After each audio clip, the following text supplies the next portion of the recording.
Bienvenue déjà chez Talen, pour ceux qui ne connaissent pas, il y a quelques-uns qui connaissent. Bienvenue chez nous, donc heureux d'accueillir les meet-up, de reprendre un peu la vie normale avec les meet-up.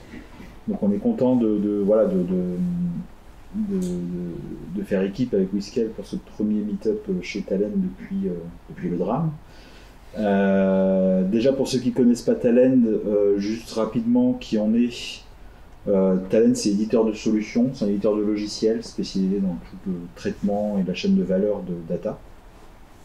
Alors plusieurs étapes dans la vie de Talend. On a commencé les solutions on-premise, plutôt autour de la data, plutôt autour des intégrations de données et de la qualité des données. Intégration également de dimensions big data, de solutions type Hadoop. Gros shift en 2015 avec le lancement des solutions cloud et des traitements via des technos type Spark. Et je pars sous le contrôle des experts derrière. 2019, le lancement sur Azure. Et 2021, les nouvelles solutions type Data Inventory, TrustScore, orientées autour de la qualité des données, ce qu'on appelle chez nous la data health, santé des données, etc. Petit historique et quelques chiffres. Talend, c'est français à la base, d'origine. Fondé en 2005. Aujourd'hui, c'est un peu moins de 1500 salariés, présents partout, 7200 clients répartis partout, dans tout type d'industrie, tout type de secteur. Côté tech, on a 6 centres de R&D maintenant. On a Suresnes qui est le premier historique, on va dire. Nantes qui est le plus gros, ouvert en 2016, mais le plus gros, on est les meilleurs. C'est un peu le cœur de la R&D de Talend. Un centre de R&D en Allemagne et également un centre aussi en Chine. Et suite à des acquisitions, un centre de R&D à Philadelphie et un autre en Inde. La R&D, c'est 450 collaborateurs à peu près, dont 260 en France. Et le centre de Nantes, c'est dernier décompte, c'est 177 personnes qui travaillent sur les solutions, qui travaillent sur les infrastructures, qui font du management de projet, qui font du recrutement. Et voilà. Et donc, pour parler recrutement, donc on recrute, on est en phase de recrutement, on continue. Donc on développe, on recrute sur plein de thématiques, du dev, des SRE, de la QA, du management de produits, management d'équipe. Et on recrute à Nantes, à Suresnes et depuis le drame, depuis le Covid, en remote aussi. On a basculé dans une organisation remote first maintenant. Et pour finir, parce qu'après je vais laisser parler les sachants, la stack Talend, rapidement, un rapide aperçu. Donc on fait beaucoup de Java, un petit peu de Scala, fait du React, un peu de front quand même, et puis toute la stack de tooling que vous connaissez et que vous connaissez bien mieux que moi. Voilà, donc si vous avez des questions sur Talend, après on pourra profiter de l'apéro pour en parler. Je serai là, il y a mes collègues qui sont là aussi, donc vous pouvez pour aller les voir. Donc voilà, je vais laisser la parole là maintenant à Vincent et Mathieu, c'est ça. Et puis je vous laisse parler technique. Bonsoir à tous, merci d'être présents. Donc avec Vincent, nous allons vous parler de serverless et plus précisément comment déployer vos applications avec Serverless Framework. Donc dans un premier temps, on va quand même se présenter. Donc je m'appelle Mathieu, je suis Cloud Native développeur chez Whiskel depuis presque 2 ans. Chez Whiskel, je suis aussi, donc en tant que Cloud Native développeur, j'interviens chez nos clients principalement sur des projets de Move to Cloud pour aider les équipes, soit Ops, soit Dev, à adopter le cloud. Donc j'ai travaillé sur AWS et GCP principalement. Chez Whiskel, je suis aussi formateur. Donc on a toute une activité de formation. Donc je suis personnellement formateur Docker et Kubernetes. Et puis on est en train de construire un nouveau parcours de formation qu'on a appelé Cloud Native Dev, parce qu'on s'est rendu compte voilà, que chez nos clients, il y avait ce besoin un peu récurrent de comprendre et de savoir qu'est-ce qui est différent quand on veut développer des applications destinées au cloud. Donc un peu de teasing, ça va sortir ce mois-ci dans notre temps fort, où on va publier donc, tout ce parcours avec plusieurs formations orientées Cloud Native Dev. Et donc Vincent, donc je suis également Cloud Native Developer chez Whiscale Nantes.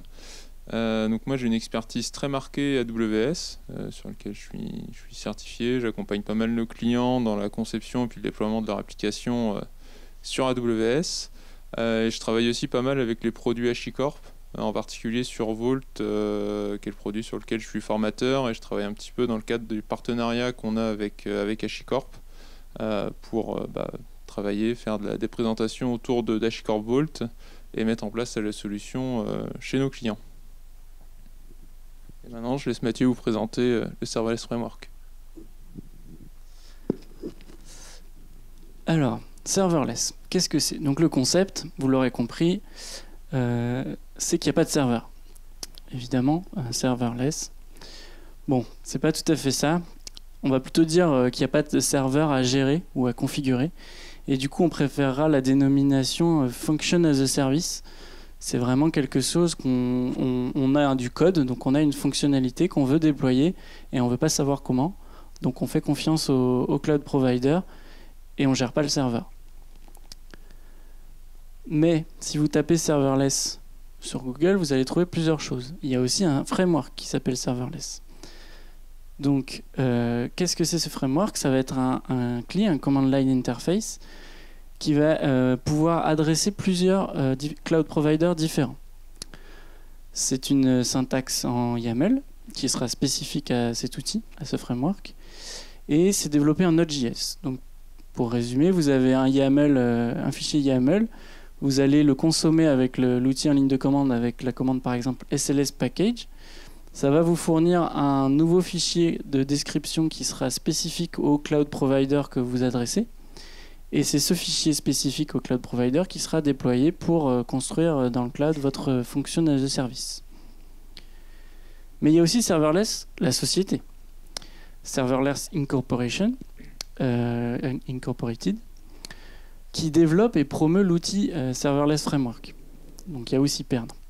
Eux, ils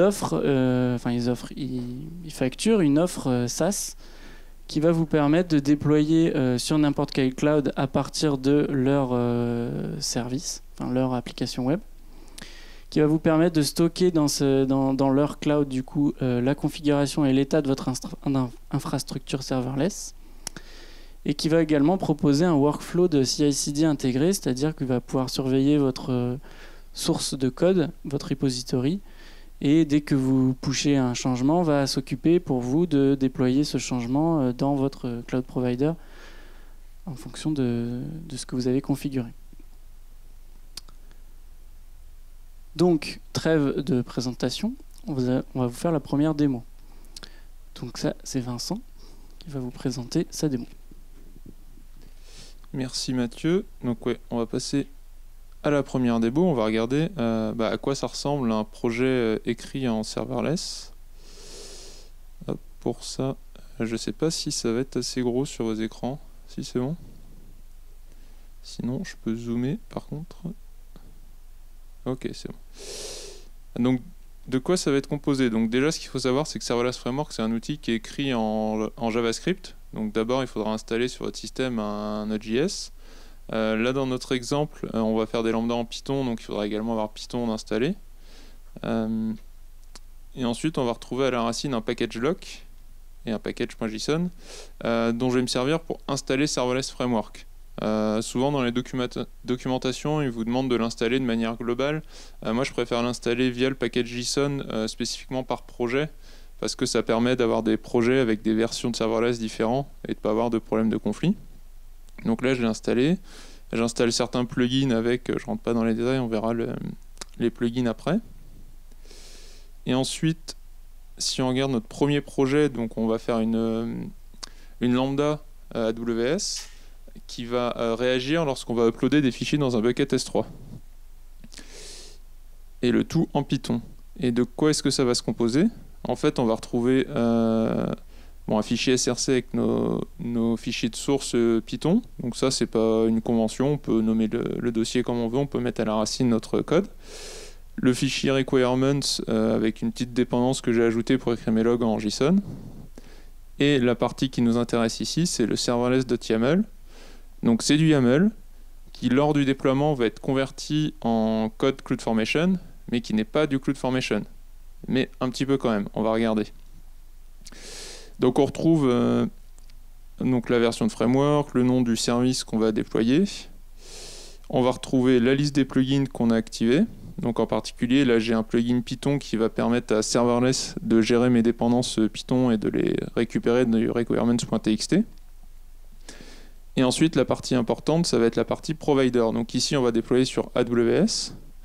On va pouvoir utiliser un ensemble d'options. Donc là, déjà, ce qu'on voit par rapport à du CloudFormation de base, ce qui est intéressant, c'est qu'on va pouvoir utiliser plein de paramètres qu'on va récupérer de différents endroits. Donc là, stage, c'est un peu l'équivalent de l'environnement. C'est la version dev staging prod. Donc ça, je vais le récupérer d'OPT, c'est-à-dire d'un argument que je vais pouvoir passer ici, le stage. La région AWS, je vais la récupérer une variable d'environnement. Et en fait, des macros de Serverless Framework, il va y en avoir énormément. On va pouvoir récupérer des valeurs depuis Secrets Manager, depuis SSM, depuis directement S3, depuis des fichiers JSON. Donc déjà, il y a cette puissance qu'on va gagner par rapport à un CloudFormation simple. Ensuite, je passe la partie tags. Mathieu vous en parlera un peu plus plus tard. La partie runtime, donc je précise que je vais faire déjà écrire des lambda en Python 3.8. Et là, je vais pouvoir préciser un ensemble de paramètres qui vont être communs à toutes les fonctions que je souhaite déployer. Donc comme la taille de mémoire de mes lambda, le timeout, certaines variables d'environnement qui vont être communes à toutes les fonctions. Donc je n'ai pas à recopier les valeurs un petit peu partout ou à faire du templating. Je vais pouvoir préciser également les log groups, la partie log, donc dire que je vais garder les logs 14 jours. Donc là déjà c'est quelque chose qui est intéressant avec Serverless, c'est que souvent on crée des lambdas mais on oublie de créer les log groups. Et une fois qu'ils sont créés, on ne peut plus changer leur date d'expiration. Donc ça c'est des choses que Serverless Framework va faire automatiquement pour nous. Quand on crée une lambda, il va créer le log group, il va créer le rôle. Là on voit en dessous, je donne des permissions IAM. J'écris en syntaxe CloudFormation les permissions que je veux lui donner, mais ça s'arrête là. C'est Serverless qui va s'occuper de créer le rôle, il va rajouter dessus automatiquement les droits pour pouvoir écrire dans le groupe, sans qu'on ait besoin de le faire, et il va rattacher le rôle à la lambda, il va faire tout ce qu'il faut pour nous. Ensuite, on trouve Custom, ça c'est pour configurer les plugins, donc qui ont chacun un paramétrage différent. La partie packaging, donc là c'est un autre avantage de Serverless Framework par rapport à du CloudFormation ou même par rapport à du Terraform, c'est qu'il va gérer toute la partie packaging pour nous. Là dans mon code, j'écris mes sources et mes dépendances, et c'est Serverless qui va s'occuper de me mettre tout ça dans un zip, de récupérer les bonnes dépendances comme il faut, et d'uploader ce zip dans S3 pour le déployer. J'ai rien à faire. Ensuite, on retrouve un bloc resources, donc c'est là je dis que c'est pas du CloudFormation, mais un petit peu quand même. C'est que ce bloc resources, là, on va pouvoir écrire tout ce qu'on veut en code CloudFormation si on veut déployer des ressources autres que des fonctions lambda. Donc là, pour la démo, je vais déployer un bucket S3 avec quelques paramétrages pour bloquer l'accès extérieur. Ce qu'on voit, c'est que ce code CloudFormation, on peut quand même utiliser toutes les variables dynamiques de Serverless Framework. Donc déjà, ça va donner un peu plus de puissance à du CloudFormation qui est extrêmement statique sinon. Donc le self .service, ça va récupérer le nom du service que j'ai mis en haut. Et le stage, ça récupère la valeur de stage de mon provider. Et enfin, la partie qui nous intéresse, la partie fonction. Donc là, on va définir l'ensemble des fonctions lambda qu'on va vouloir déployer. Et dans cet exemple, je vais faire cette fonction qui a un handler qui se trouve dans le fichier src handler. C'est la méthode onFileCreated. Une petite description, un timeout. Et là, je vais décommenter cette partie-là. Alors, c'est pas facile avec le micro.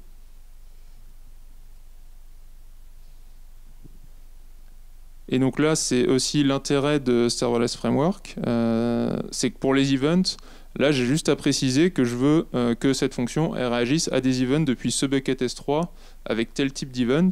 Et c'est Serverless Framework qui va faire le branchement de façon entièrement transparente pour moi.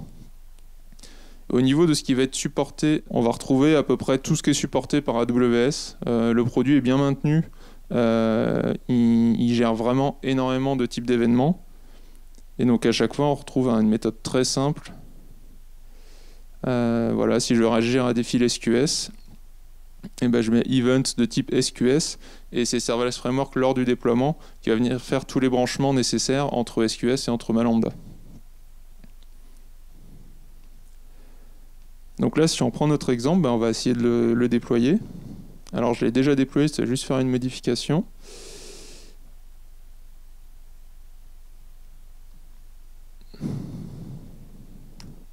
Donc je passe par mail, donc je fais un simple SLS deploy-stage dev, ce que je veux déployer donc sur l'environnement de dev. Donc là, ce qu'il a fait serverless, c'est qu'il a packagé mon application, il a uploadé le zip côté S3 et il est en train de déployer la stack CloudFormation.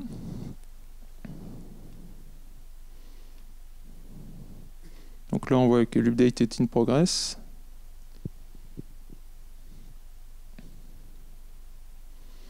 Et en attendant, on peut regarder les ressources qui étaient déjà créées. C'est un petit peu petit. Donc si on regarde les ressources qui étaient déjà créées, on voit qu'on retrouve le rôle IAM d'exécution de la lambda qui a été fait. Si on regarde ces paramètres, donc moi je lui avais donné le droit de lister les buckets S3.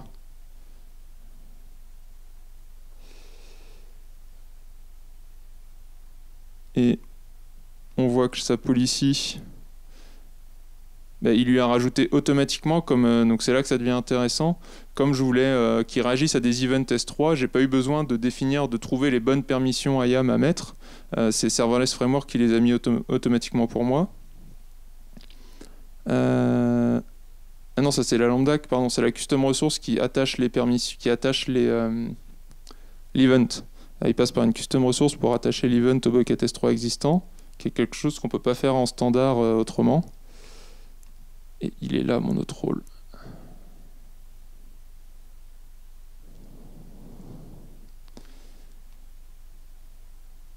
Et là, ce qu'on voit, c'est qu'il m'a créé tout ce qu'il fallait comme droit pour gérer les logs.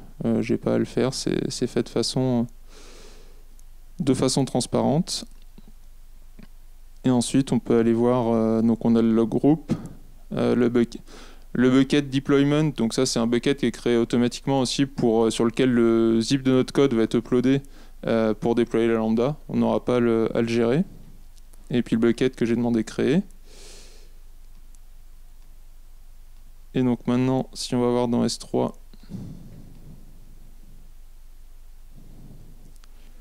je retrouve le bucket et donc on va tester notre lambda. Si j'essaie d'uploader un fichier.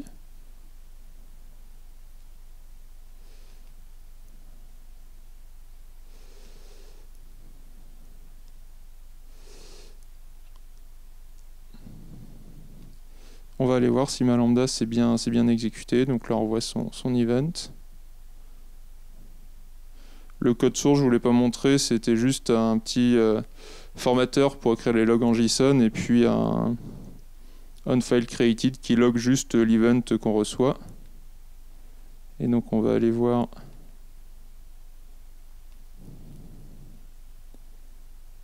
si ça s'est bien passé.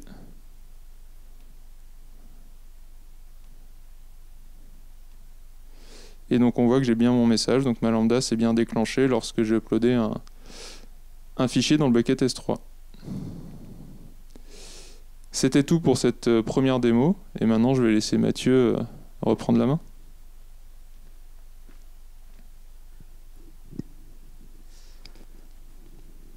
Donc, comme Vincent vous l'a montré, voilà, qu'est-ce qu'on peut dire, qu'est-ce qu'on a comme avantage à passer par Serverless Framework. Donc, il va gérer pour nous le packaging, le versionning du code, donc faire le zip, envoyer le zip, mettre à jour la lambda avec ce zip. Il va configurer automatiquement un certain nombre de ressources infra que Vincent vous a montré et plein d'autres qui soit il ne vous a pas montré, soit elles seront différentes selon vos cas d'usage, vos événements, etc. Donc notamment le bucket de stockage du state, les rôles IAM qui sont toujours un peu délicats pour ceux qui ont fait du AWS, la création des ressources liées. Donc là, Vincent a créé le bucket parce que le bucket, serverless, c'est pas autonome pour le créer, mais on va le voir dans la deuxième démo. Si notre événement c'est une API HTTP et que l'API HTTP n'existe pas, il va aller la créer aussi, serverless. Un autre avantage, c'est la maintenabilité du code. Si vous avez déjà fait de l'infra as code, vous savez que tous les outils ne se valent pas. Donc notamment avec serverless, vous allez pouvoir découper du YAML facilement et inclure des fichiers YAML dans votre fichier principal. On va pouvoir mutualiser les tags, donc ça je vais vous montrer juste après. Et puis on va profiter de tout un système de plugins pour rajouter des fonctionnalités en plus par rapport à ce que fait serverless pour nous. Donc la deuxième démo, c'est mon tour.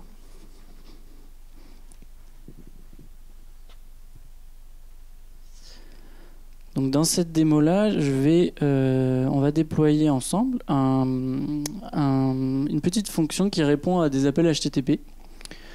D'ailleurs, on va modifier ensemble le code Python qui est très très compliqué. On va mettre jeune nantais.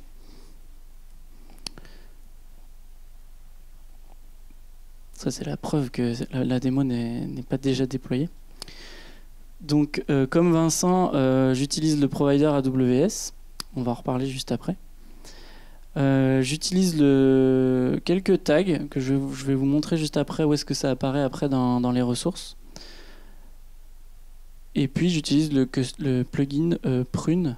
Donc ça, c'est juste un plugin qui va nous permettre de limiter le nombre de versions de votre lambda. Parce qu'à chaque fois que vous déployez, que vous faites un changement de code et que vous déployez votre changement, AWS, par défaut, empile toutes les versions de code de façon infinie. Donc nous, on va lui dire qu'on veut juste en garder 3. Le package, c'est pareil. Et donc là, la fonction, ma fonction, je l'ai appelée salut. Le handler, c'est le main que je viens de vous montrer. Mon runtime Python 3.8, c'est la version par défaut. Et on voit ici qu'au niveau event, c'est très très light. J'ai juste dit je veux une API HTTP qui répond sur le get de slash, donc la racine de l'API gateway.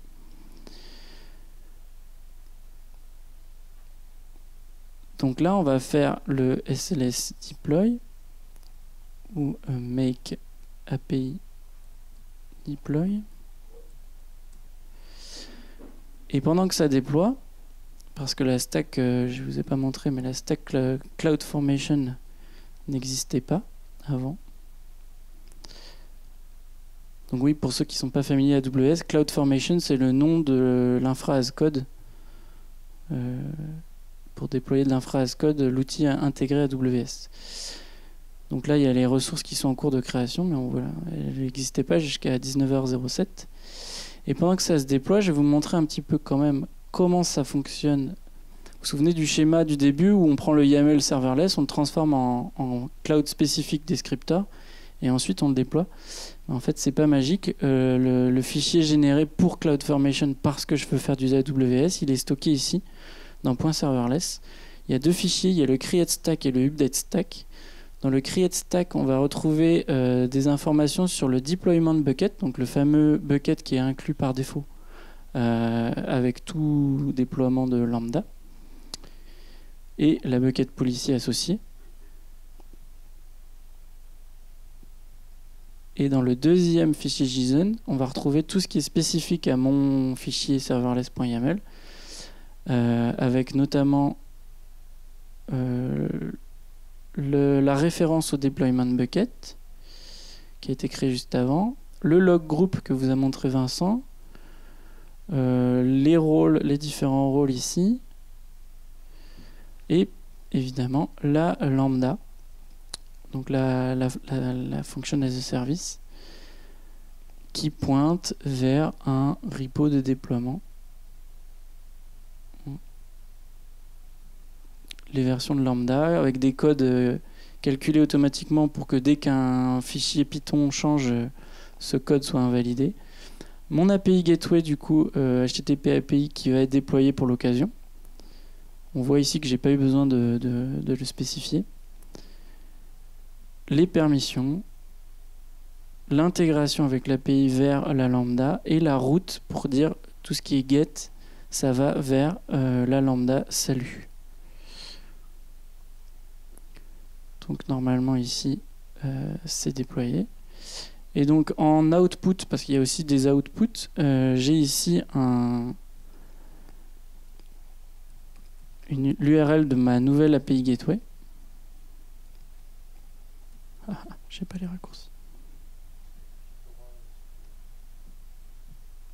Voilà. Salut à toi, jeune Nantais. It works. Et donc si on va faire un petit tour dans ce qui a été déployé, notamment, je vous avais promis de vous montrer les tags. Donc on a deux types de tags par défaut dans le provider AWS. On a les tags et les stack tags. Donc les tags sur ma fonction, on va pouvoir les trouver dans configuration tags. Donc ici on va retrouver les trois foo, base et key. Si je vous remonte le YAML parce que vous avez oublié, il y avait foobar en tags. Donc ça va s'appliquer au lambda et à l'API gateway. Et en stack tags, on avait key value. Et donc stack tags, ça va vous permettre de taguer toutes les ressources qui sont créées par ce déploiement serverless. Donc pas seulement la lambda, mais tout ce qui est rôle, tout ce qui est bucket technique, etc.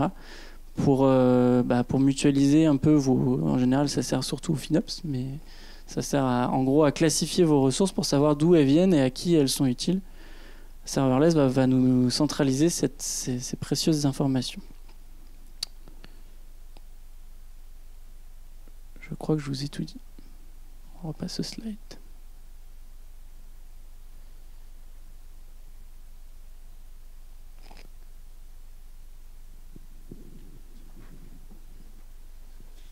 Merci Mathieu. Donc on a parlé rapidement du système de plugins tout à l'heure qu'on a évoqué.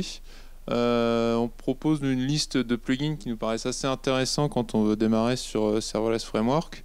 Le premier, c'est Serverless Offline. On ne l'a pas démontré, mais on peut, en fait, les lambda HTTP, on peut les tester en local sans avoir besoin de déployer son code à chaque fois, ce qui est assez pratique pour pouvoir développer.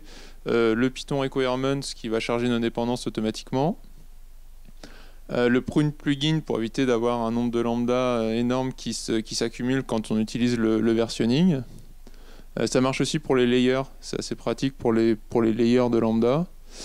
Serverless Step Function, pour aller plus loin, on peut carrément créer des Step Functions dans notre serverless.yaml et faire des références en direct au lambda qu'on a créé plus haut.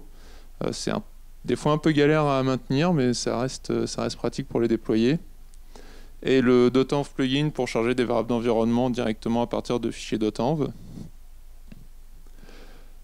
Sur les limites, et en tout cas sur notre opinion vis-à-vis de certaines limites de l'outil, c'est que pour nous, c'est pas un outil qui est voué à faire toute notre IAC. On l'a vu, on peut écrire du code CloudFormation dans l'espace ressources. Néanmoins, si on fait du Terraform, ça nous paraît plus intéressant de déployer toutes les ressources vraiment, on va dire, statiques, les buckets, tout ce qui va autour, plutôt via du Terraform, et d'utiliser le Serverless Framework vraiment pour le déploiement de Lambda, parce que c'est là qu'on va bénéficier de toute la partie packaging, création automatique, upload automatique, etc. Et puis tous les liens qui se font bien. La promesse du multi-cloud provider, elle est pas tout à fait tenue. En fait, si vous n'êtes pas sur AWS, le support sera largement moindre. On voit les types d'events sur Azure et sur GCP, il y en a beaucoup moins. CloudFormation, parce que comme en dessous c'est déployé par du CloudFormation, toutes les limites qui sont inhérentes à l'outil en lui-même. C'est limité, donc voilà, nous ce qu'on conseille c'est de se limiter au scope implémenté par serverless. Pour le reste, il faut passer en syntaxe CloudFormation, donc il peut y avoir certaines limites pour un certain nombre de choses.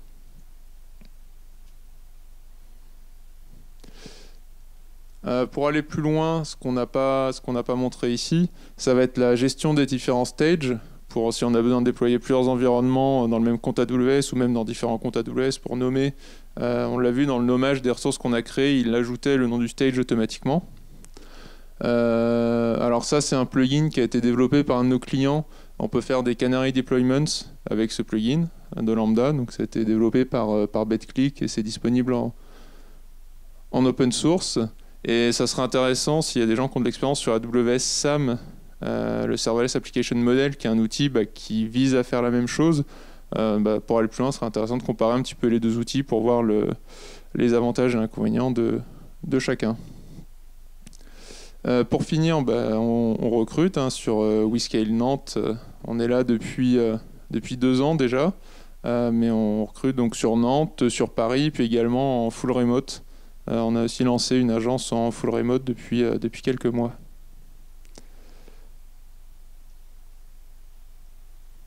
Je vous remercie. Et si vous avez des questions... Bonsoir. Je regarde l'heure parce que j'ai 20 minutes. Et comme j'ai tendance à parler vite et que j'ai que 20 minutes, je vais parler encore plus vite que d'habitude. Non, je vais faire un effort pour être le plus intelligible possible. Merci d'être là donc, pour assister à cette conférence, présentation sur Infra as Code depuis Kubernetes avec Crossplane. Alors avant, je vais me présenter. Vous aurez noté qu'auparavant j'avais une barbe, je suis passé à la moustache. C'est ce qu'on appelle l'évolution sans doute. Je vous ai mis ici un QR code du repository Git qui me sert de support pour la présentation. À la base, c'est une présentation qui fait à peu près 1 heure, donc j'ai coupé beaucoup dedans. Mais n'hésitez pas à aller voir le repo si vous voulez refaire ça tranquillement chez vous. Alors, déployer son application avec Kubernetes. Je sais pas vous, mais moi ça fait un bout de temps que je fais de l'infra as code et je vois l'évolution où on parle de plus en plus de Kubernetes. Et ça a un problème aujourd'hui, c'est que quand on veut déployer une application sur Kubernetes, malheureusement, il n'y a pas que des composants sur Kubernetes, il y a des choses qui se passent autour. C'est l'histoire de l'informatique, on a besoin de s'intégrer avec un contexte qui est autour. Et ici, je prends le cas d'une application où on a une application sur Kubernetes, donc des pods qui tournent sur un cluster cube, mais on va avoir besoin de ressources qui vont être sur AWS, par exemple un bucket S3, ou par exemple une base de données RDS. Quand on veut déployer ça, aujourd'hui, ce qu'on fait, on va faire un déploiement sur Kubernetes, avec par exemple Helm ou Kustomize, bref, un outil qui s'y prête. Et sur la partie cloud, on va utiliser un outil d'infra as code plus classique, par exemple du Terraform ou du CloudFormation. Donc on a 2 outils. 2 outils à installer, à gérer, chacun avec leur propre version, de DSL, de spécificité de langage, et ainsi de suite. Et moi, c'est pas pour vous, mais des outils, moins j'en gère et mieux je me porte. En plus, 3 éléments. Premier point, Kubernetes, on en parle de plus en plus, ça devient standard. On en parle tellement qu'on pourrait presque se dire qu'on parlera de Kubernetes dans 10 ans et on parlera peut-être plus de Terraform. Comme j'ai dit, gérer 2 outils pour l'infra et l'application, c'est un problème. D'accord ? Si on pouvait avoir un seul et même outil, et si c'était Kubernetes, ce serait bien. Et puis Kubernetes, certes, c'est une partie de runtime, ça va vous gérer un socle d'exécution, mais c'est aussi une boîte à outils qu'on va pouvoir étendre pour faire différentes choses que ce n'était pas capable de faire à la base. Ces 3 faits-là, j'ai eu cette révélation un soir, mais je n'ai pas été le premier, parce qu'il y a déjà des gens qui se sont dit ça. Et ces gens, ce sont les gens qui ont créé Crossplane. Crossplane, c'est quoi ? C'est un produit de la CNCF, donc équivalent de Fondation Apache pour tout ce qui est cloud, cloud et conteneurs. Et la promesse de Crossplane, c'est Manage any infrastructure, vous noterez mon accent, your applications need directly from Kubernetes. Bref, c'est marqué dessus, et ça permet de déployer de l'infra depuis Kube. Donc c'est un projet CNCF qui aujourd'hui est passé au stade d'incubation depuis l'été, donc est quand même suffisamment avancé. Il y a une levée de fonds de 60 millions il y a 3 mois pour la société Upbound, qui est la société qui porte le produit, sachant que le produit est open source et en licence Apache. Pour info, les créateurs de Crossplane sont aussi ceux qui ont créé Rook, le projet de stockage sur Kubernetes. Alors, on ne va pas être perdu. Pour ceux qui font de l'infra as code, et notamment du Terraform, on va parler de provider, Crossplane. Crossplane, de base, c'est une coquille vide, et c'est via les providers qu'on va être capable de gérer des ressources d'infra as code sur des plateformes cloud. Pour ça, un provider, c'est 2 choses. C'est tout d'abord un ensemble de CRD. Donc, je ne sais pas à quel point vous êtes familier avec Kubernetes, mais quand on étend un cluster Kubernetes, on va pousser des nouvelles définitions d'objets. Ce sont des CRD. Et puis pour que ces définitions d'objets, il y ait quelque chose qui soit fait derrière, on va installer un contrôleur, donc un composant qui tourne, qui va scruter toutes les CRD, toutes les ressources qui vont référencer ces CRD qu'on a définies pour derrière les appliquer. Donc il y a différents types de providers. Provider Rook, normal, puisque ceux qui font le produit ont aussi créé Rook. Un provider Helm, donc on va pouvoir automatiser du déploiement de chart Helm avec Crossplane, mais bon, ça on pouvait déjà le faire. Mais surtout des providers cloud, notamment AWS, Google, Azure, Alibaba. Ça, c'est pour la liste des providers officiels. Il y a aussi d'autres providers qui sont officieux, par exemple, qui permettront de faire de l'OpenShift ou du Cloud Foundry ou ce genre de choses. Alors, quand on commence à faire un setup, donc on va installer Crossplane. Donc, ici, les composants Crossplane tournent dans un namespace, Crossplane System. Donc, il y a un sujet autour du airbag. Et puis, il y a un déploiement Crossplane, donc qui est la coquille vide. Une fois qu'on a installé ça, on va instancier derrière un provider. C'est-à-dire qu'on va créer une ressource qui s'appelle, que j'ai nommée Crossplane Provider AWS et qui est de type provider. C'est bien fait.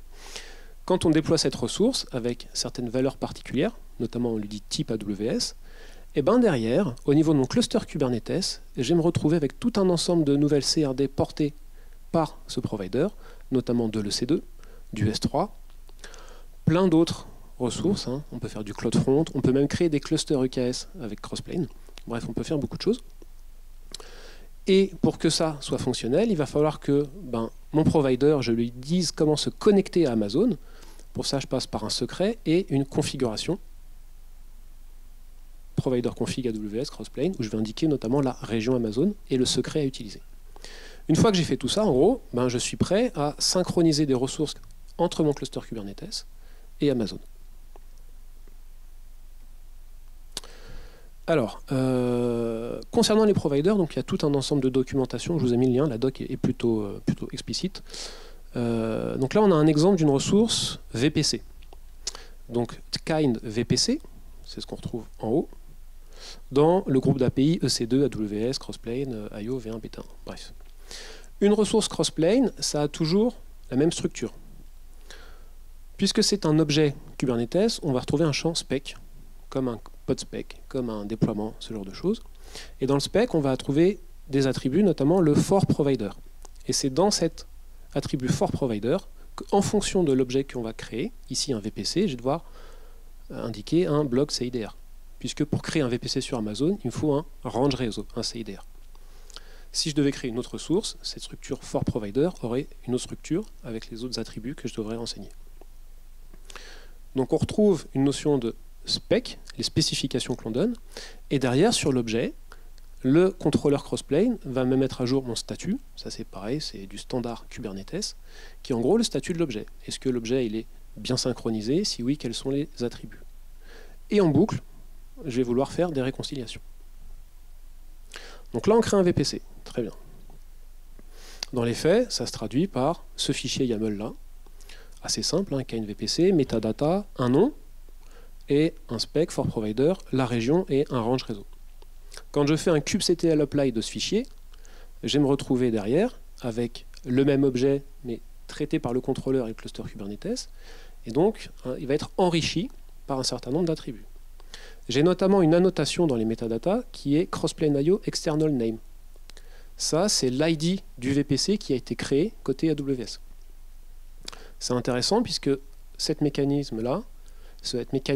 là, on est capable de créer des fichiers YAML et d'importer des ressources qui sont déjà existantes dans Crossplane. D'accord? Si on renseigne une external name sur un kubectl apply d'un fichier, naturellement, on va réconcilier un objet existant. Je retrouve mon champ spec et dans les status, j'ai notamment des conditions, deux conditions. Une condition de sync pour dire que Crossplane a bien communiqué à la plateforme cloud qui devait gérer cet objet, et derrière le ready qui veut dire que mon status est équivalent à mon spec. L'objet est prêt et conforme à l'état qui est demandé. Ok? Donc, j'ai créé mon objet VPC côté Kubernetes et j'ai bien un objet qui a été créé côté AWS. Ça, c'est super. Ce qui est intéressant, c'est que comme on parle Kubernetes, on a toute la puissance de ce qu'on retrouve dans Kubernetes. Ainsi, pour faire des liens entre objets, on va être capable d'utiliser des notions de selector. Ici, j'ai un exemple d'objet, de documentation sur une Internet Gateway. Pour créer une Internet Gateway, j'ai besoin de lui indiquer sur quel VPC. Donc, je suis capable de lui donner directement un VPC ID AWS. Je suis capable de lui donner un VPC ID ref, qui est la référence à un objet VPC créé sur le cluster Crossplane, typiquement le nom de l'objet que j'ai indiqué précédemment, ou d'utiliser un selector qui va utiliser des labels sur un autre objet créé Kubernetes. Et donc d'avoir des résolutions dynamiques de liens entre objets. Je vous ai parlé de VPC, d'Internet Gateway, on peut faire des choses plus complexes. Typiquement, ça c'est une stack réseau un peu plus standard. On retrouve sur 2 zones de disponibilité, des subnets, public-privé, des tables de routage, bon bref, c'est de la AWS, on ne va pas trop s'attarder là-dessus. Cet exemple plus poussé, je vais être capable de en faire un chart Helm, par exemple, puisque je suis sur Kubernetes. Donc je vais être capable de packager l'ensemble de descripteurs YAML Kubernetes pour mon objet réseau dans un chart Helm. Et puis ce chart Helm, je vais être capable de le déployer à la sauce GitOps, c'est-à-dire utiliser un repo Git pour déclencher la mise à jour automatique de ma stack réseau via Crossplane. Pour ça, j'ai donc installé, j'ai fait un petit setup sur ma machine sur lequel je reviendrai, mais donc j'ai installé un composant qui s'appelle Argo CD, et Argo CD, je lui crée une application sur laquelle je vais référencer différents éléments. Donc passer à la démo. Et là avec un micro c'est pas facile, mais j'ai des grandes mains. Surtout le doigt. Alors, la démo. Donc comme je vous l'ai dit, le QR code, est-ce que vous voyez? C'est assez grand. Ouais. Donc ça c'est mon petit repo que vous pouvez retrouver si vous voulez. Donc je l'ai organisé, c'est un chemin Crossplane, donc il y a 5 jours.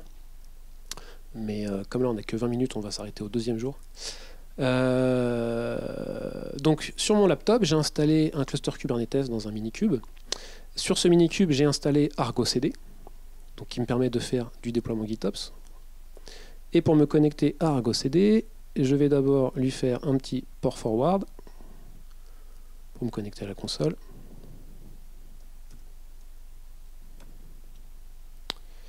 Et derrière récupérer les credentials.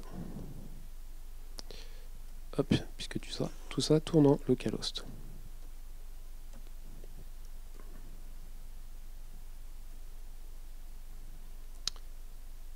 On rigole pas avec la sécurité. Hop.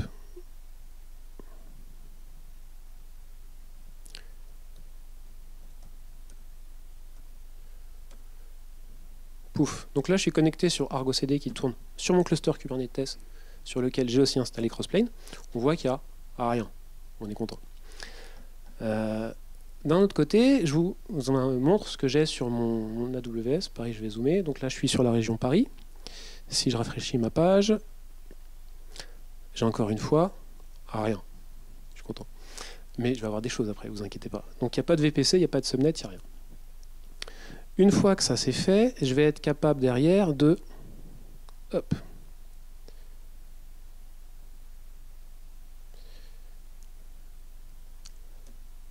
C'est pas facile à une main. Je vais juste retourner sur ma page. Voilà. Je vais être capable derrière de faire un déploiement de mon application à la sauce GitOps. Donc j'ai un fichier là qui s'appelle Argo CD app YAML. Ce fichier c'est quoi? Donc je crée via une CRD Argo CD une application. Cette application je la fais pointer sur mon repository courant et je lui dis d'aller chercher dans le Tuesday VPC et en gros c'est un chart Helm.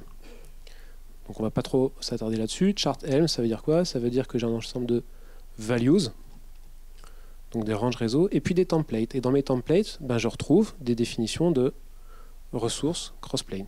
Donc là je retrouve mon VPC avec tout un ensemble de variables possibles sur les noms, sur les labels. je retrouve des private subnets, donc les sections for provider, un VPC ID. Je varie les plaisirs dans les public subnets. J'ai notamment mis, non, c'est dans l'internet get, dans les adresses réseau.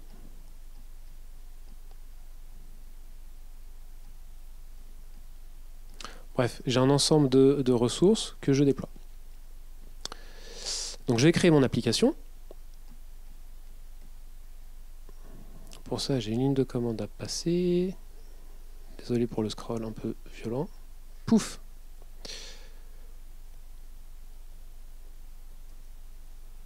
Waouh! 2 secondes.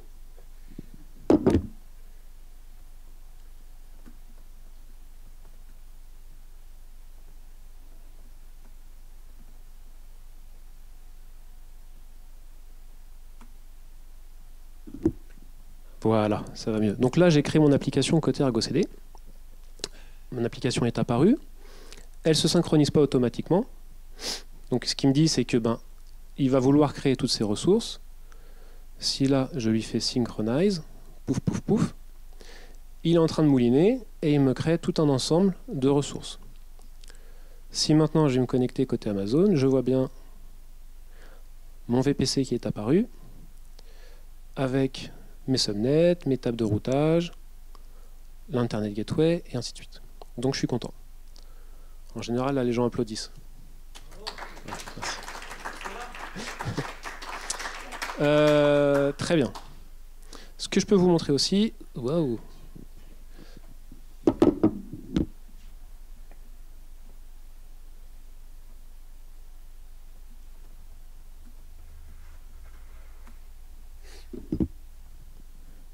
Donc là, sur mon cluster Minikube qui tourne, enfin sur mon Minikube qui tourne, je demande d'afficher toutes les ressources crossplane dans le groupe crossplane. Donc il y a beaucoup de choses.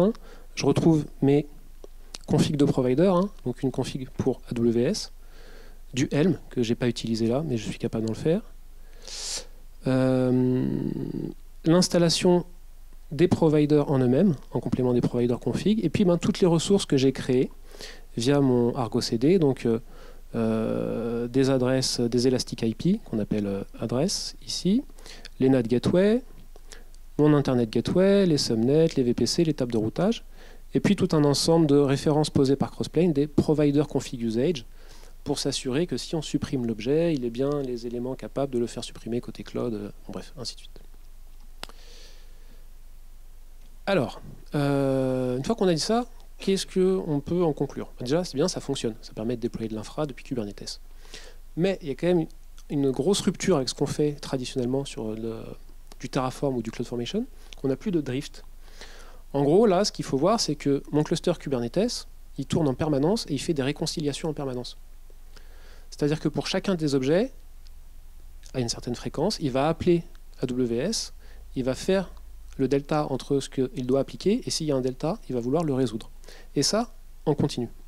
C'est-à-dire que si sur la console, je vais supprimer des ressources côté AWS, ça va être créé d'une manière automatique par le provider Crossplane. Là où auparavant, typiquement sur du Terraform, on avait une notion de apply, début d'apply, fin d'apply, c'est fini. Si je ne fais pas de réapply et que quelqu'un modifie les ressources, eh ben, j'ai un écart. Là, non. Autre point, je fais un kubectl apply qui était fait par Argo CD, mais c'est la même mécanique. Je suis capable de mettre une couche de sécurité qui n'est pas uniquement côté cloud, mais aussi côté cluster Kubernetes via le Airbag Kubernetes. Est-ce qu'un développeur a les droits de créer une base de données via Crossplane? Peut-être que oui, peut-être que non. Mais j'ai en tout cas un levier ici qui vient en amont de ce qui est fait côté cloud. Il y a un point que je n'ai pas mentionné. Toutes les ressources créées, elles sont côté Kubernetes en dehors de tout namespace. Les ressources de base d'un provider, qu'on appelle des ressources managées, elles ne sont pas dans un namespace, elles sont au niveau du cluster complet. C'est volontaire. Si on veut avoir des ressources créées au niveau d'un namespace, il faut faire ce qu'on appelle des compositions. En fait, les compositions, c'est l'équivalent de modules, côté Terraform. C'est une abstraction. Donc ça va être une abstraction sur des ressources managées. Grosso modo, une composition, c'est une interface. Donc on va définir ma composition à tel paramètre d'entrée, tel paramètre de sortie. Ça va permettre de faire une séparation entre les infra-builders et les app operators. On va y revenir juste derrière. Et ça peut agréger différents providers. Et aussi, on peut avoir différents modes de provisioning. On va pouvoir autoriser du provisioning dynamique ou du provisioning statique pour bloquer un certain nombre de choses. Ça se veut no-code, c'est-à-dire que tout se fait dans des fichiers YAML, des descripteurs Kubernetes. Donc il y a une séparation voulue par Crossplane entre les infra-builders, c'est-à-dire les gens qui opèrent au niveau du cluster, qui ont quasiment tous les droits au niveau du cluster pour ajouter de nouveaux types de ressources, donc des compositions. Mon network que j'ai créé précédemment, je pourrais en faire une interface que j'appellerais network, qui irait derrière m'agréger tous ces objets. Derrière, côté usage, eh ben, il y aurait typiquement un opérateur applicatif qui créerait un équivalent d'un claims, une demande d'objet network, et derrière Crossplane irait créer tout seul tous ces objets. Donc on est capable de faire tout ça. Alors, dernière slide. Crossplane, est-ce qu'il faut y aller ou pas? L'un des sujets clés, c'est de savoir, comme tous ces outils d'infra as code, c'est le périmètre couvert, et donc c'est le nombre de ressources supportées par les providers. Alors ici, je vous ai mis un petit graphique. En bleu, c'est tout ce qui est supporté par Terraform. Donc sur AWS, on n'est pas loin de 800 ressources. GCP, on doit être dans les 350 et Azure, on doit être dans les 700. Je vous ai mis le Crossplane officiel. Donc on voit qu'il y a un rapport 10. Il y a 10 fois moins de ressources supportées sur les 3 providers. Et puis, courant janvier, ils ont annoncé un nouveau projet de provider qui s'appelait Crossplane TerraJet. En gros, qu'est-ce qu'ils font? Ils réutilisent les providers Terraform, ils les wrap et ils en font des providers Crossplane. Ce qui permet d'avoir la même couverture que les providers Terraform. Donc c'est plus un sujet de savoir le nombre de ressources supportées entre Crossplane et Terraform, c'est le même nombre. Je crois que je ne vais pas vous dire qu'on recrute, parce que je pense que vous le savez déjà. Et malheureusement, je n'ai pas de slide merci, mais je vous dis quand même merci.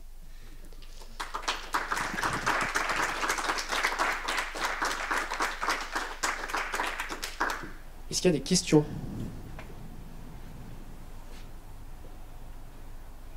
Eddy, une question? Quelles sont les limites? TerraJet. Ouais. TerraJet? Ouais, je peux t'en dire un peu plus. Donc c'est sorti en courant janvier. Et il y a un sujet qui est de savoir quel est... c'est un peu comme tous ces projets open source. Hein, donc il y avait des providers officiels. C'est ce que j'ai utilisé moi dans la démo. Il y a ces nouveaux providers TerraJet qui sont d'autres types de ressources, qui ont d'autres spécifications, d'autres noms d'attributs et autres. Et en fait, il y a à un moment la question de savoir quand est-ce qu'ils vont arrêter les providers officiels pour prendre TerraJet et passer TerraJet en provider officiel. Donc c'est comment ils vont aiguiller le projet pour faire la bascule, si possible la moins douloureuse possible, pour pas que ça casse. Bonne question. Oui. J'ai une question, du coup, avant j'avais pas bien compris comment fonctionnait Crossplane. De ce que je comprends, c'est... Est-ce que tu as compris là? Ouais, j'ai l'impression, c'est que finalement, tu crées sur Cube que des métadonnées qui représentent les ressources que tu as créées sur les différents providers. Du coup, c'est pas un peu le méli-mélo quand tu dis je gère un cluster Cube sur lequel je vais faire mon déploiement applicatif. C'est-à-dire qu'en fait, tu vas quoi avec vers un peu d'Inception, là, tu vas déployer, admettons, sur un EKS, donc via Crossplane, tu vas déployer sur EKS des pods, et les pods, tu vas les voir aussi référencés dans ton Crossplane. Ouais, alors après, ça c'est l'organisation, tu peux...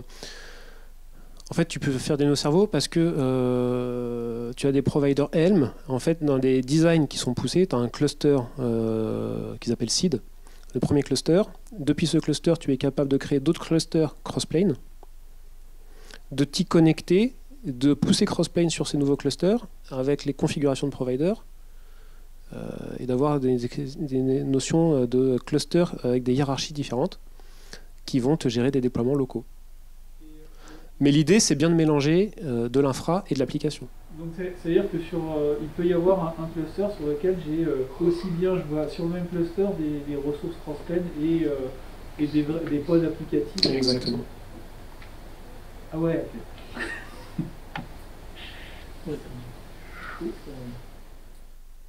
Ok, merci.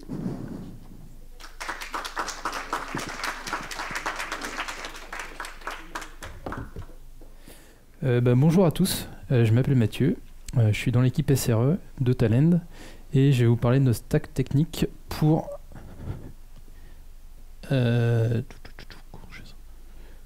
héberger nos applications Cloud Native. Hop. Alors, quelques chiffres sur la stack qu'on a aujourd'hui chez Talend. Donc on est basé sur des clusters Kubernetes, on a à peu près 1000 nœuds Kubernetes qui tournent sur l'ensemble de nos stacks, à peu près 18 000 pods, alors ça fluctue énormément tous les jours parce qu'on a du scale-up, scale-down. On a à peu près 650 requêtes secondes en permanence sur la plateforme et on est sur 2 cloud providers, Amazon et Azure. Ce que je vais faire, c'est que je vais vous présenter la stack, mais plutôt l'évolution de la stack à partir de 2018. Donc voir comment est-ce qu'on a construit ces stacks autour de Kubernetes pour héberger nos applications. Donc 2018, pourquoi 2018 ? Eh bien, tout simplement parce que c'est là qu'on a commencé à aller sur Kubernetes. Avant on était sur Amazon, sur l'ECS, et on sentait que tout l'écosystème bougeait sur Kubernetes. Donc il y avait plein d'outils qui étaient installés sur Kubernetes, et aussi on voulait être multi-cloud dans le futur. C'est comme ça qu'à terme on est arrivé sur Azure. Donc on a commencé à étudier Kubernetes et bouger sur cette stack. Pour déployer les clusters Kubernetes, à l'époque les services managés comme EKS ou AKS étaient soit en bêta, soit pas très matures. Par exemple, il fallait souvent détruire les clusters Kubernetes pour arriver à une nouvelle version, donc c'était pas encore suffisamment mature pour être en production. Et on a décidé d'installer nous-mêmes nos clusters Kubernetes avec Kubespray. Kubespray, c'est un rôle Ansible qui permet d'installer des clusters Kubernetes à la fois sur Amazon, sur Azure, sur GCP. Il faut tout installer soi-même, c'est-à-dire qu'il va falloir installer les nœuds etcd, les nœuds master, les nœuds worker, et il faut faire toutes les opérations qui vont avec un cluster Kubernetes. Et aussi en termes de stratégie d'arriver sur Kubernetes, on a décidé de prendre une nouvelle application, donc de ne pas migrer une application existante, mais de partir sur une application from scratch, pour apprendre à utiliser Kubernetes avec quelque chose de neuf. Cette année-là, on a construit un peu les basiques de la stack, en commençant par Helm. Il fallait un outil pour déployer nos applications et on a utilisé les Helm-charts. Ça a 2 avantages. Donc déjà, c'est fait du templating pour l'ensemble de nos objets Kubernetes. Et en plus, on a pu bénéficier de la registrie qui existe autour des Helm-charts. Donc il y avait plein de middleware qui étaient dans nos stacks, enfin qui étaient potentiellement installables et qu'on voulait installer. Et on a pu tout installer avec des Helm-charts qui existaient. Donc ça, c'est le premier outil. Ensuite, on a commencé à installer d'autres outils. Le deuxième, c'est la partie monitoring. Avant, on avait une petite stack autour de Datadog et on voulait migrer sur quelque chose qu'on installait nous-mêmes. Et on est parti sur Prometheus. Donc Prometheus, tout d'abord parce que c'est super bien intégré avec Kubernetes. Il y a tout un tas de CRD qui existent autour de Kubernetes. On va pouvoir dire dans un objet Kubernetes que je veux un cluster Prometheus ou que je veux une Prometheus Alert. Donc voilà, super bien intégré avec l'écosystème Kubernetes. Et en plus, il y a tout l'auto-discovery Kubernetes où l'ensemble de mes pods Kubernetes vont être découverts par Prometheus et je vais pouvoir les monitorer facilement.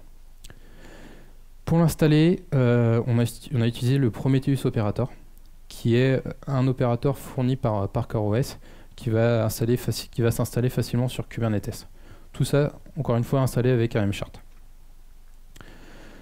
Ensuite, pour exposer nos applications devant Kubernetes et l'exposer à nos clients, on a installé un Ingress Controller. On a choisi Traefik. À l'époque, ça a été parce que c'était facile à installer, tout simplement. On n'a pas pris le plus complexe. Et en gros, ça s'est installé en 3 heures. Et aussi parce que c'était français. Et c'était plutôt cool. Dernier outil, centralisation des logs. On avait déjà une stack existante sur ECS autour de ELK, donc Elasticsearch, Logstash, Kibana. Ce qu'on a fait, c'est qu'on a pris un Helm-chart d'Elastic, on a installé Filebit avec, en daemon set sur l'ensemble de nos nœuds. Et lui, il va découvrir via l'API Kubernetes l'ensemble des pods installés sur le cluster, sur chacun des nœuds, et va les extraire, et on l'a connecté à notre Logstash, et c'était parti. On avait l'ensemble de nos logs qui étaient remontés via notre Kibana. Et en plus, avec ce chart-là, on peut dire d'aller prendre les log systems de chaque nœud, d'aller découvrir s'il y a d'autres conteneurs Docker et ainsi de suite. Donc ça, finalement, c'est les outils de base qu'on a installés et qui nous ont permis d'opérer nos applications sur Kubernetes. Dernier outil, KubeOfView, c'est le Tetris de Kubernetes. Il rigole là-bas parce que ça fait marrer tout le monde. Mais en fait, on voulait quelque chose d'assez graphique pour voir l'ensemble de nos clusters. Et ça, cet outil-là était super utile. Ça a 3 features. La recherche, le tri, soit vous pouvez trier par nom, par namespace, et le changement de couleur. Et c'est tout. Par contre, voilà, là j'ai la vue de mon cluster. Je sais, j'ai tout un tas de nœuds, j'ai des pods dedans. Quand c'est rouge, ça veut dire qu'il y a un problème. Enfin voilà, super graphique, super simple, et ça nous a servi pendant à peu près 3 ans. Ouais, je crois qu'on l'a supprimé l'année dernière, donc pas mal. Bon, la contrainte c'est que ça bouffe en RAM et en CPU. Et bon, bon, à la fin de cette année-là, on avait quand même des limitations. Ces limitations étaient autour de KubeSpray. Déjà, gérer nous-mêmes un cluster Kubernetes, ça prenait énormément de temps. On est passé de la 1.10 à la 1.11 et les migrations étaient super galères. On a pris quasiment 6 mois. Il fallait recommencer après avec de la 1.11 à la 1.12. Enfin voilà, très, très coûteux. Et aussi en termes de développeur expérience, pour se connecter au cluster, nos API master étaient dans un VPC cube et il fallait passer à travers un bastion SSH, donc faire un SSH proxy.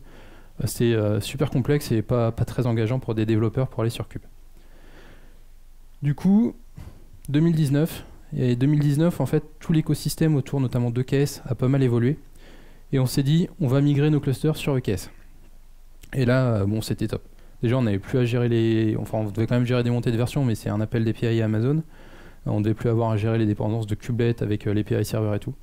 Donc, super bien. Et en plus, pour se connecter à Kubernetes, un appel à Amazon pour récupérer un kubeconfig et c'est fini. Donc ça, c'est super. Ensuite, de fin 2018, on avait une application.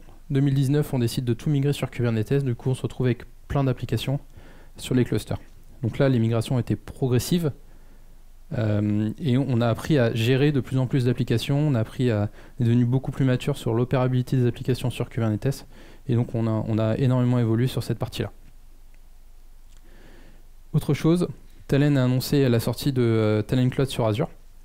Donc ça, courant de l'année 2019, on a déployé l'ensemble de nos applications sur Azure et on est parti full Kubernetes. Donc toutes nos applications ont été déployées sur Kubernetes, sur AKS sur Kubernetes, donc le concurrent d'EKS sur Amazon. Ça a été une bonne aventure. Là, on a vraiment utilisé Kubernetes comme une abstraction au cloud provider. Donc toutes nos applications sont installées via des mcharts. Ce sont les mêmes sur Amazon ou sur Azure. Et là, Kubernetes nous aide énormément. Après, en gestion de service Kube, n'est pas tout à fait sur les mêmes niveaux de service entre EKS et AKS. Dans l'un, on va avoir une totale abstraction au niveau des nœuds. Dans l'autre, il y a plus de choses à faire. Mais grosso modo, c'est à peu près les mêmes services.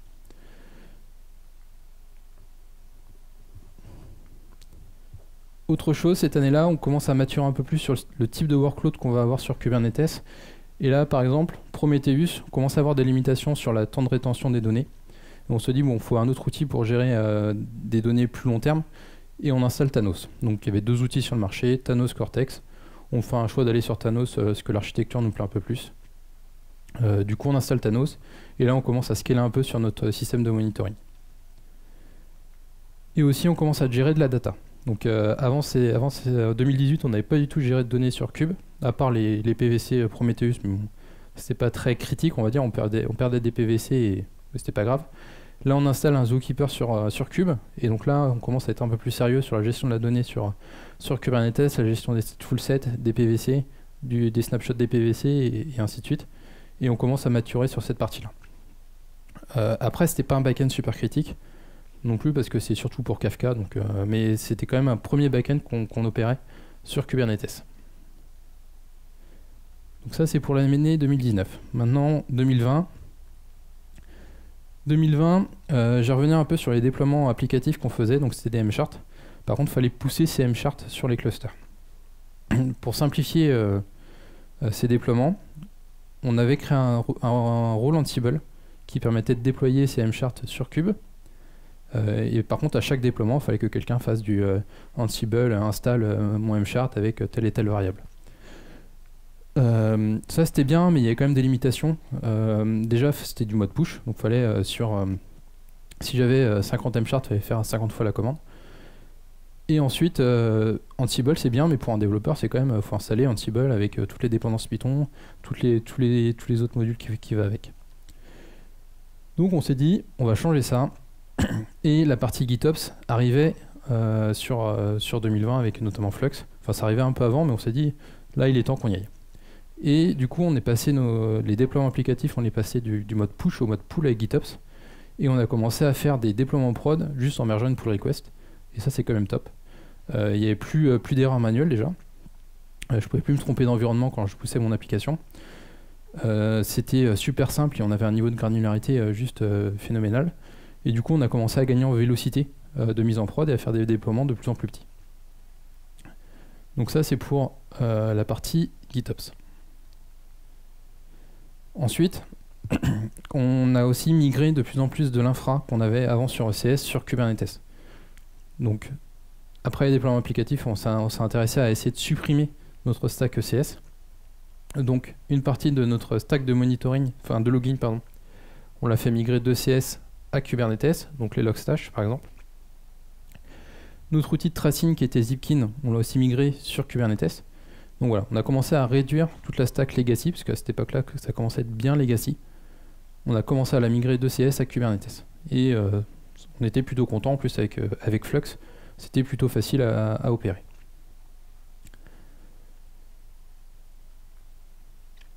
« 2021, donc l'année dernière, on a fait un gros shift sur la façon de voir comment est-ce qu'on donnait l'accessibilité à nos développeurs au cluster Kubernetes. On s'est plutôt intéressé à la développeur expérience autour de notre plateforme Kube.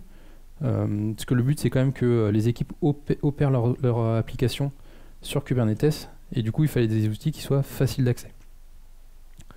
Le premier c'est Rancher, donc avoir une Kubernetes UI au-dessus de Kubernetes, et là on a déployé Rancher comme administration des applications sur Kube, et ça a été plutôt pas mal. Donc la plupart des développeurs utilisent aujourd'hui Rancher, même nous SRE on utilise Rancher pour opérer nos applications. Donc on va pouvoir lister des pods, éditer des pods, supprimer des pods si on veut, enfin faire tout ce qu'on veut, qu'on faisait avant avec kubectl, on le fait via Rancher. Deuxième outil, alors là c'est pas un outil, c'est une évolution d'un outil, c'est Grafana. Avant on avait un Grafana par environnement. On a commencé à avoir la limitation de ça, c'est qu'on a de plus en plus d'environnements, on est sur 2 cloud providers. En fait sur Amazon on a 4 environnements de prod. Donc pour avoir une vue synthétisée, il fallait aller sur chaque Grafana. Et on s'est dit, vu la scalabilité, vu comment on scale, il faut avoir une vue globale sur l'ensemble de nos environnements. Et on a commencé à avoir un Grafana centralisé. Et on a fait pareil pour les alertes. Pour les alertes, on a commencé à installer un outil qui s'appelle Karma. C'est un outil assez basique où ça permet de voir les alertes sur plusieurs alert managers. Et on a commencé à avoir ça d'un point de vue centralisé. Et on a couplé ça avec un process pour revoir les alertes de manière hebdomadaire et faire de l'improvement continuous improvement autour des alertes. Et aussi, on a été de plus en plus vers des backends sur Kubernetes. Pardon. Donc etcd, on avait un etcd sur des VM, on l'a migré sur Kube en live. Donc on a utilisé etcd-ctl copy. Donc on a utilisé etcd, on a migré nos clusters en live de VM à Kubernetes.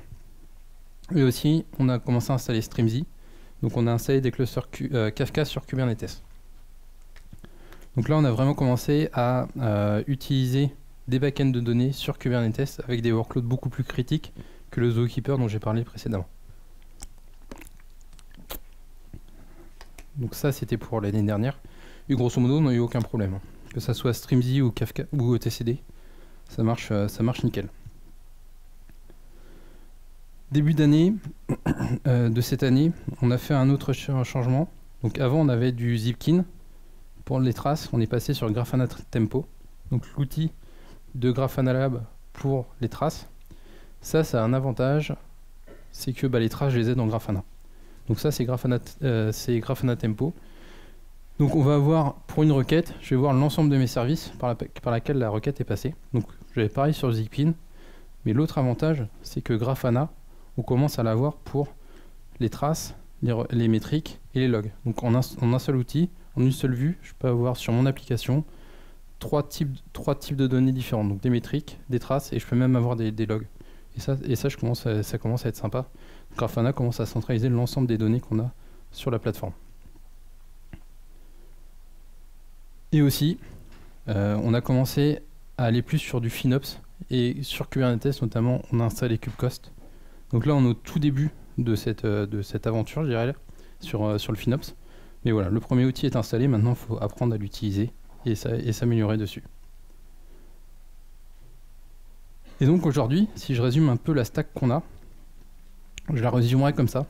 C'est-à-dire qu'on fait du login avec une stack ELK, on fait du tracing avec Grafana Tempo, l'accessibilité avec Rancher. Sur les déploiements, Helm, Flux, monitoring, donc une stack autour de Prometheus Grafana. FinOps, on a un premier outil, donc KubeCost, mais aussi j'ai pas parlé de Keda pour la scalabilité. Mais voilà. On a plusieurs besoins, on essaye de les combler avec, on essaye d'y répondre avec des outils. Et ces outils, c'est cette stack-là. Et le but, c'est de pouvoir opérer le plus facilement possible nos applications sur la production. Mais au final, si on parle que de ces outils, c'est pas suffisant. En fait, ces outils seuls servent à rien, c'est plutôt la culture qu'on essaie d'amener chez Talend de You Build It, You Run It. Et nous, côté SRA, on fournit les outils pour opérer le plus facilement ces applications. Merci. Et on recrute.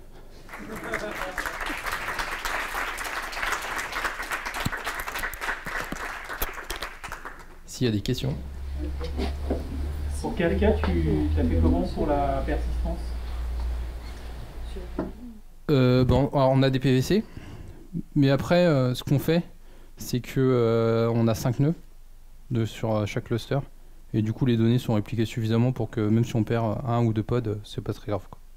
Mais il y a des PVC par contre. D'accord, mais du coup, c'est implémenté comment? C'est quoi qui est monté? C'est le file system de la machine qui est en dessous, ou c'est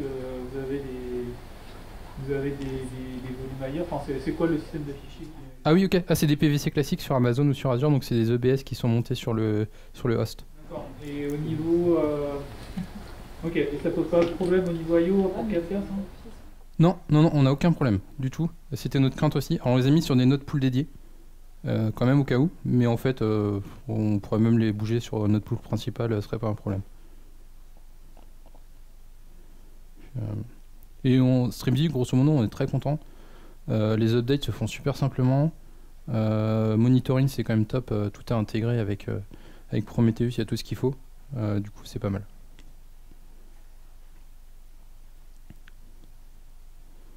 Est-ce qu'il y a d'autres questions? Ouais. Vous avez prévu d'intégrer d'autres cloud providers?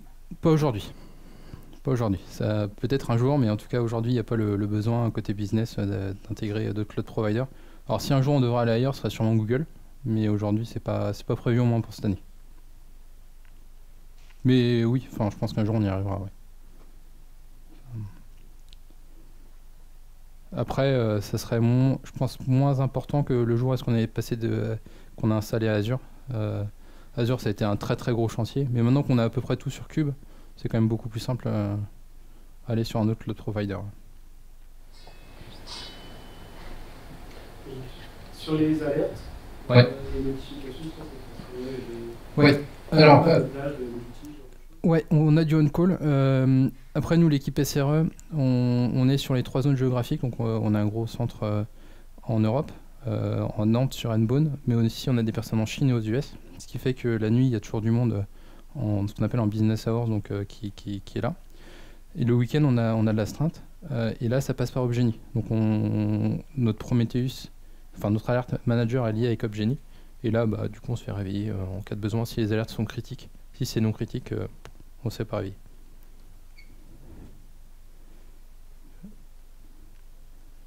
Ok, ça marche, merci.